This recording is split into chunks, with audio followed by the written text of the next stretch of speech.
Hello friends, this is Renu Yadav and welcome to my channel R Y economics point. आज इस video में हम लोग डिस्कस करेंगे syllabus for MA economics. MA first semester का जो सिलेबस है इकोनॉमिक्स से संबंधित, आज हम लोग उसके बारे में चर्चा करेंगे। तो मैं ये बता दूं कि यह जो सिलेबस है आपके SKMU Dumka MA economics first semester से संबंधित है। तो मैं इसके बारे में डिटेल से आज आप लोगों को बताऊंगी। तो ये रहा आप लोगों के सामने स्क्रीन पे आप देख सकते हो syllabus for MA economics under choice based credit system under Sido Kanhu Murmu university. इसमें एक दोस्त ने मुझसे कहा कि मैम मुझे ये चाहिए सेमेस्टर 1 का सिलेबस, तो मैं आज उनके लिए और बाकी सब के लिए भी जो ये वीडियो देख रहे हैं उनके लिए भी ये वीडियो है।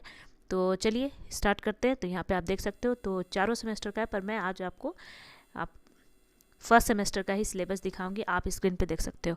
तो यहाँ पर EC1 F01 foundation of mathematical economics जो आपका पहला पेपर रहेगा, फाउंडेशन ऑफ मैथमेटिकल इकोनॉमिक्स। दूसरा जो है आपका CO2 जो माइक्रो इकोनॉमिक्स एनालिसिस। तीसरा है आपका जो पेपर थर्ड पेपर जो होगा मैक्रो इकोनॉमिक्स एनालिसिस। और चौथा पेपर जो रहेगा डेमोग्राफी एंड एनवायरमेंटल इकोनॉमी। ये याद रखिएगा, ये चारों पेपर आपको कंप्लीट करने हैं, ठीक है, सेमेस्टर 1 में। ठीक है, 4 पेपर होंगे, 400 मार्क्स के एग्ज़ाम होंगे इसके। तो आगे मैं आपको बताती हूँ। तो यहाँ आप देख सकते हो कि मैं आपको बता दूँ कि आप जो यहाँ पर Sidhu Kanhu Murmu university Dumka university department of economics syllabus under choice based credit system MA economics, ठीक है, इसी से रिलेटेड आज हम लोग सारे बातों को समझेंगे। ठीक है, तो आगे आप देख सकते हो यहाँ पर the paper for MA course will include foundation course. जहाँ F लिखा हो तो आप समझ जाइए फाउंडेशन कोर्स से है। कोर कोर्स C से हम लोग डिनोट करेंगे कोर कोर्स को। स्किल डेवलपमेंट कोर्स यानी कि S से डिनोट करेंगे। चॉइस बेस्ड कोर्स A से डिनोट होगा और इलेक्टिव कोर्स जो होगा वो आपका E से डिनोट करेंगे। ठीक है, चलिए पहला जो आपका है सेमेस्टर 1 में आप दे सकते हो ECN। आप कोड भी याद रखना, ठीक है। ECN क्या है, ECN ये आपको बिल्कुल याद रखना है। चलिए, तो मैंने आपको बता दिया E का मतलब क्या है, इलेक्टिव कोर्स, ठीक है। N का मतलब क्या है आपको याद रखना है, ठीक है। चलिए आगे मैं आपको बता दूं और कि पहला जो पेपर है फाउंडेशन ऑफ मैथमेटिकल इकोनॉमिक्स, जैसा कि मैंने ऊपर बताया ECN 2 जो आपका दिया हुआ है माइक्रो इकोनॉमिक्स एनालिसिस। तीसरा जो आपका पेपर है मैक्रो इकोनॉमिक्स एनालिसिस। और आपका चौथा पेपर है डेमोग्राफिक एंड एनवायरमेंटल इकोनॉमी। तो इसी से रिलेटेड आज हम लोग सारी बातों को जानेंगे, आपको क्या क्या पढ़ना है। तो यहाँ आप देख सकते हो कि जो आपका सेमेस्टर 1 का जो सिलेबस है वो आपका है फाउंडेशन ऑफ मैथमेटिकल इकोनॉमिक्स, जो फुल मार्क्स 70 और 30 मार्क्स जो होंगे वो आपको यूनिवर्सिटी से प्रैक्टिकल मार्क्स या इंटरनल मार्क्स जो होते हैं वो उसमें मिलेंगे। ठीक है, जो इंटरनल एग्जामिनेशंस होते हैं ऑब्जेक्टिव टाइप्स उसमें मिलेंगे। तो पहला मॉड्यूल है मैथमेटिकल मेथड्स में आपको पढ़ना है derivatives and its application in economics. ठीक है, और मैं इससे पहले बता दूं कि जो भी क्वेश्चंस आएंगे उसमें से टोटल 10 क्वेश्चंस होंगे जो आपको 5 क्वेश्चंस के आंसर देने हैं। ठीक है, candidate will have to answer 5 questions out of total of 10 questions। तो आप देख सकते हो इसमें से टोटल 10 क्वेश्चंस आएंगे, उसमें से 5 क्वेश्चंस के आंसर देने हैं। तो यहाँ पे देख सकते हो कि पहला मॉड्यूल जो है मैथमेटिकल मेथड जो है derivatives and its application in economics, maxima minima, pricing under perfect competition, monopoly and duopoly, elasticity of economic function, exponential and logarithmic function. ये हो गया मॉड्यूल 1 में।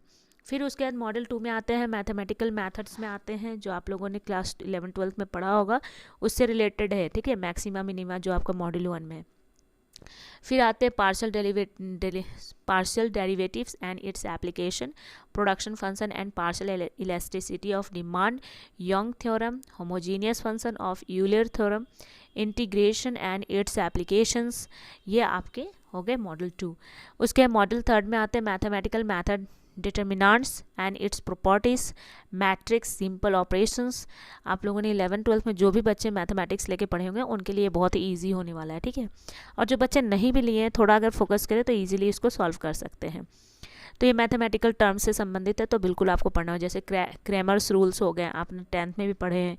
Input output analysis concept and Leontief open model भी आप लोगों को पढ़ना है। नेक्स्ट है मॉडल 4 जो मैथमेटिकल मेथड में आता है, linear programming, solution bye graphical method, game theory, concept of game and pure and mixed strategies, value of games and the saddle point solution. ये भी आपका है सिलेबस में। और उसके बाद आते हैं बेसिक इकोनोमेट्रिक्स से संबंधित है, ये आपका मॉड्यूल 5 है।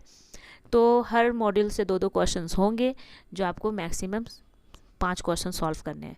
चलिए 5 क्वेश्चन सॉल्व करने हैं, ओके। तो ये रहा model 5, nature, meaning, scope, importance of economics, relation with statistics and economics, simple linear regression model, OLS method, estimation of parameters and properties of list square estimations.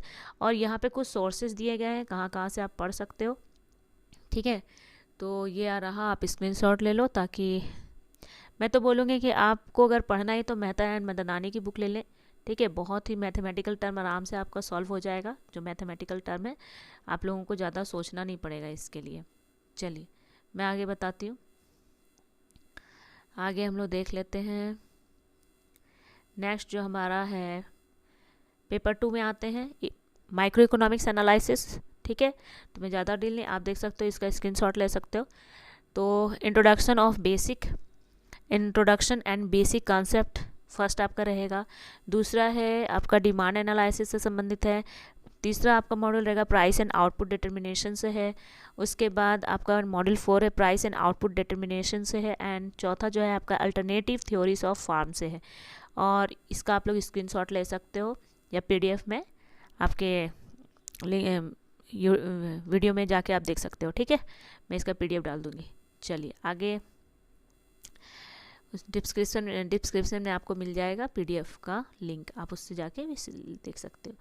चलिए next आपका मैं बता दूं, पेपर 3 जो आपका है यहाँ पर macro economics analysis, same to same national income accounting, जो आप लोगों ने 11th-12th में पढ़ा होगा, 11th में, या कुछ जो CBSE से बिलोंग करते हैं।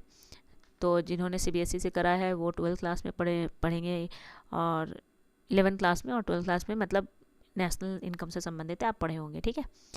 और उसके बाद आगे है आपका कंजप्शन फंक्शन भी पढ़ा होगा, इन्वेस्टमेंट फंक्शंस हैं, थ्योरी ऑफ फंक्शंस हैं, and macro determination of model है, ठीक है। तो ये सब जैसे ISLM मॉडल्स वगैरह है, ओके। नेक्स्ट आगे देखते हैं हम लोग।